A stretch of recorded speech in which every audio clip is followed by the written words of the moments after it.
बाई MBBS बघितलाय सगळ्यांनी? बघितला नसेल त्यानं हात वर करा म्हणतो, का तर आता बघितलाच सगळ्यांनी, बरोबर आहे. त्याला काय म्हणतात लोक, किती फॅन्सी आहे, म्हणजे ते काय गांधीजी दिसणार आहेत का म्हणतात का नाही, बरोबर आहे. पण मला तो माझ्या आयुष्यातला सगळ्यात आवडता चित्रपट आहे बाळांनो. का तर तसं घडतं.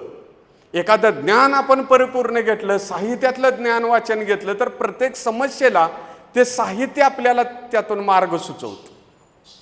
आणि मग विचार आपल्या डोक्यामध्ये आला, आपल्यामध्ये चेतना आली, तर आयुष्यात आपण कधीच कुठल्याही क्षेत्रात कमी पडत नाही. तुम्ही स्वतःला विचारी होण्यासाठी प्रयत्न करायचा आहे.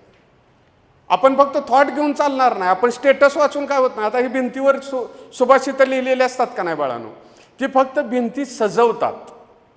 ते वाचून आयुष्यात बदल होऊ शकत नाही. ते फक्त दिसायला चांगलं दिसतं. शाळा चांगली आहे म्हणतात, आदर्श शाळा म्हणून पुरस्कार मिळाला, ते चांगलं आहे. केलं असतं मेरा भारत मान, का तर पासिंग होत नाही म्हणून ट्रकावली येते.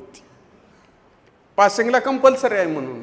म्हणजे ती गोष्ट त्यानं गांभीर्याने घेतल्या का? त्यानं घेतली असती तर मग त्यानं ड्रायव्हिंग व्यवस्थित दारू न पिता केली असती का नाही? तसं विचार आपल्या डोक्यात यायचं असेल तर ह्या पुस्तकात स्वतःला गाडून घेतलं पाहिजे. ज्ञानाच्या बळावर माणसानं उभा राहिलं पाहिजे.